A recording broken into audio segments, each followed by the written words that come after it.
Bonjour à toutes, bonjour à tous, bienvenue dans ce nouvel épisode de podcast.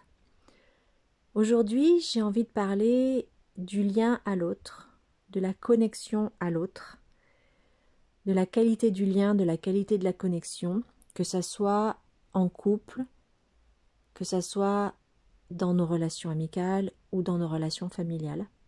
C'est bientôt la Saint-Valentin, et alors on la fête beaucoup en France sous le spectre de l'amour romantique, donc la fête des amoureux. Dans d'autres pays, c'est pas seulement la fête des amoureux, c'est la célébration aussi de l'amitié. Donc j'ai envie d'aborder en fait cette question du lien et de la connexion, de la célébration à notre relation à l'autre, pour peut-être essayer d'aller un petit peu plus en profondeur, un petit peu plus loin que un cadeau vite fait, une rose achetée, qui font plaisir, ceci dit. Mais au-delà de ça, essayer de s'interroger sur quelle qualité de relation j'ai à l'autre. Dans un couple, la routine, le stress, le quotidien à gérer, on le sait, c'est quelque chose qui éloigne les deux personnes de ce couple. Il arrive souvent que on finisse par être dans une relation, on vit ensemble, on est côte à côte, mais on n'est qu'en on est en cohabitation, en coparentalité, en co-gestion du quotidien, mais on partage plus grand-chose finalement. On partage peut-être encore parfois de l'intimité physique, et encore, parfois il n'y en a presque plus. On peut être encore dans l'intimité physique, mais on n'est plus dans l'intimité de l'âme, l'intimité du cœur.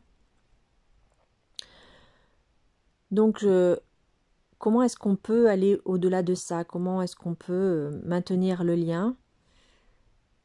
La même chose aussi dans la relation familiale, dans les relations familiales, ne serait-ce qu'entre parents et enfants, où pareil, on est dans la gestion des devoirs, de l'hygiène, des repas.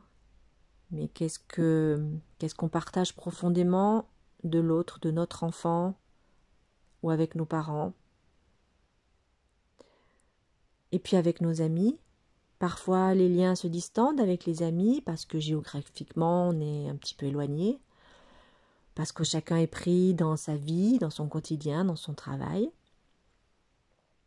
Donc comment est-ce qu'on fait? Comment est-ce qu'on fait pour garder les liens? Pour que les liens soient toujours là, mais avec une qualité et une profondeur.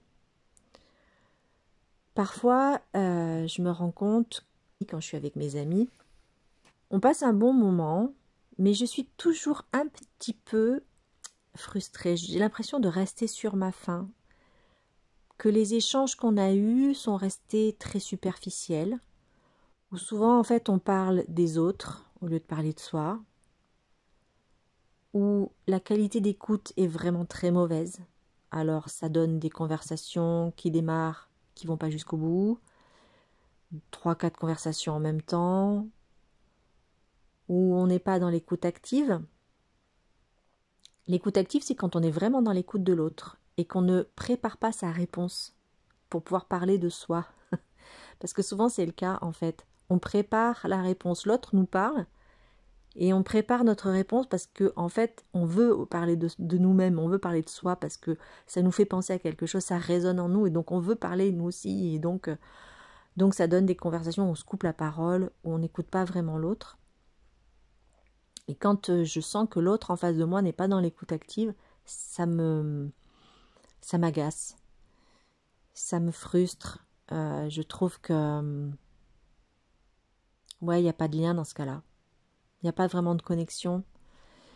Et alors du coup, j'essaye de ne pas l'être moi-même dans cette écoute, fausse écoute. Parce que je n'aime pas. Quand moi ça m'arrive, je n'aime pas. Je n'aime pas ça.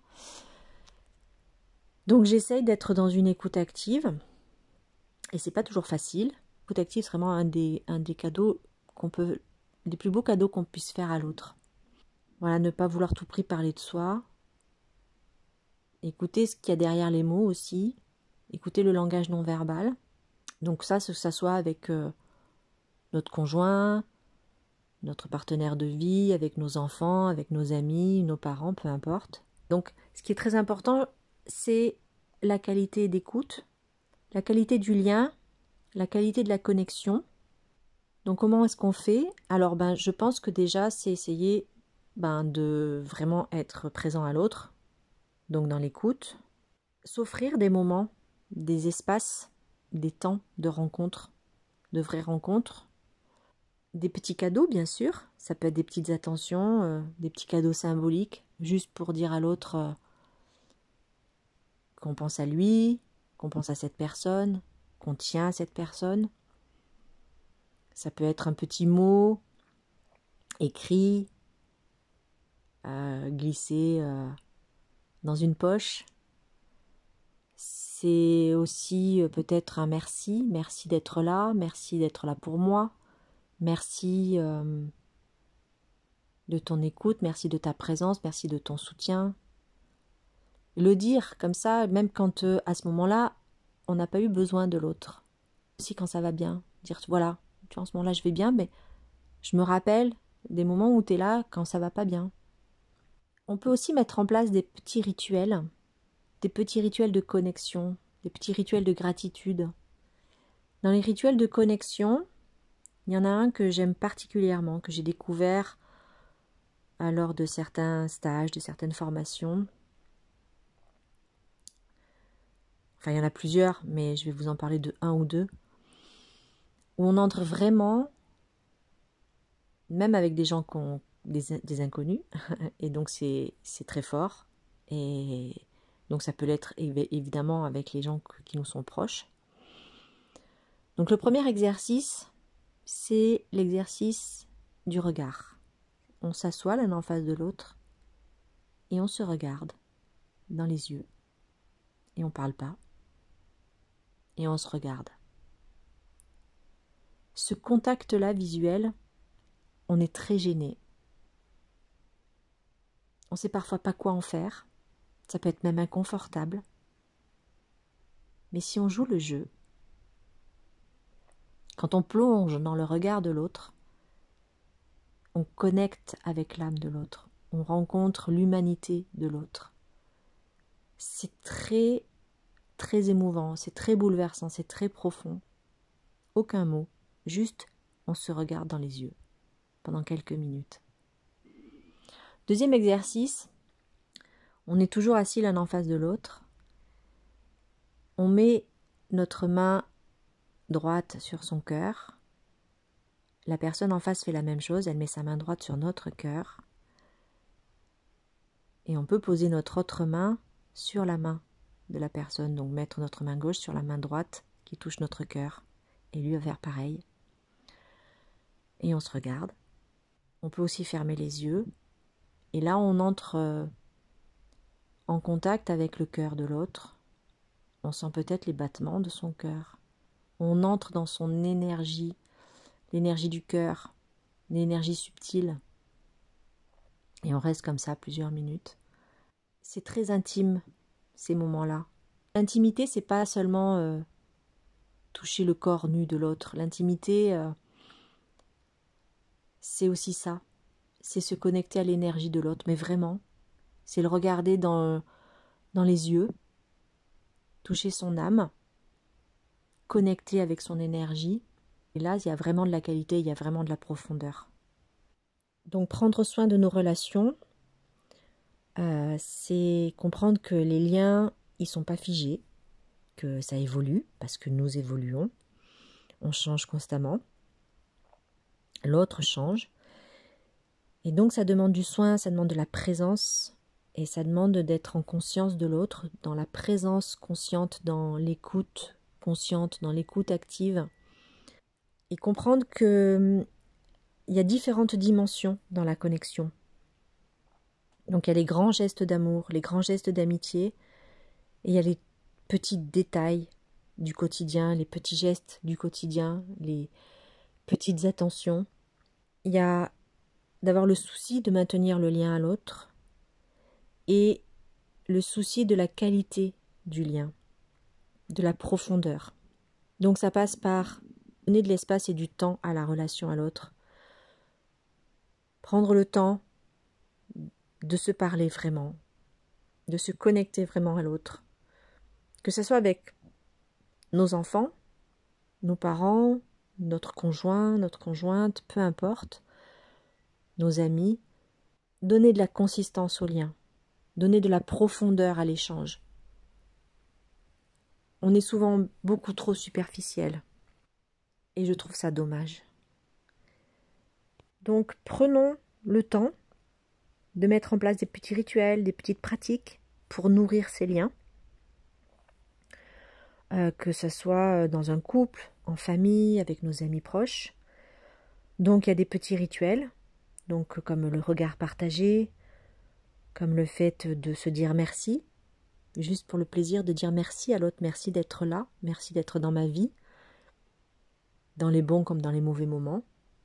Merci pour ton soutien, pour ta présence, pour ton écoute. Plutôt que de parler pour répondre, bien prendre le temps d'écouter l'autre pleinement, sans jugement, sans distraction. Et là, du coup, d'une simple conversation, ça devient un vrai moment de connexion. On n'est plus juste dans la conversation, on est dans la connexion à l'autre. Donc on peut avoir des temps de connexion par la parole, par l'écoute, et puis par ces petits rituels où on se regarde. On peut aussi se prendre dans les bras. Le temps vraiment que la connexion se fasse. Donc on peut choisir les rituels qui nous conviennent ou qui conviennent à la personne avec qui on veut avoir ce moment de connexion privilégié. Mais ayons ces petites attentions, ayons ces moments de qualité, cette écoute active. Essayons ces petits rituels, comme la main sur le cœur, des petits rituels de gratitude. Merci d'être là pour moi. Merci de me faire sourire chaque jour. Et ces moments, ces gestes, c'est pas juste symbolique. Ils vont vraiment avoir un impact profond sur nos vies. D'abord parce que ça renforce la confiance, ça renforce l'harmonie, parce que quand on se connecte vraiment et régulièrement à l'autre, ça diminue les tensions, ça augmente le respect mutuel, et puis ça apporte de la joie et ce sentiment de sécurité, parce que un des besoins humains les plus fondamentaux, c'est de se sentir écouté, entendu, compris, de se sentir vu. C'est vraiment un des besoins fondamentaux les plus importants de l'être humain. Donc ces moments privilégiés de connexion à l'autre, ça renforce la confiance et ça renforce l'harmonie, ça renforce la joie et ça renforce la sécurité, le sentiment de sécurité. Et puis ces moments, ils vont nous permettre de grandir ensemble. Que ce soit dans un couple, en famille, dans une relation d'amitié, ces moments de vraie connexion à l'autre, c'est comme des pierres qui vont renforcer la fondation de la relation. Parce qu'au final, ces liens-là que l'on a avec les autres, ça peut être une source de bonheur, mais c'est pas seulement ça. C'est ce qui donne un sens à nos vies. Voilà, donc cette année, je vous invite à célébrer peut-être la Saint-Valentin autrement. Pas seulement comme la fête des amoureux, mais comme une fête des liens qui nous unissent les uns aux autres.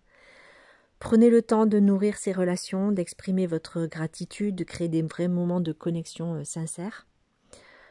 Que ce soit avec votre partenaire, avec un parent, votre enfant, un ami. Rappelez-vous et rappelons-nous que l'essentiel, il est dans ces petits gestes simples, dans ces mots doux et dans cette présence qui est vraiment authentique. Je vous remercie de m'avoir écouté aujourd'hui. J'espère que ces idées vous inspireront à cultiver des liens plus forts, plus riches avec ceux qui comptent pour vous. Prenez soin de vous et des personnes qui illuminent votre vie. Je vous dis à très bientôt et je vous embrasse.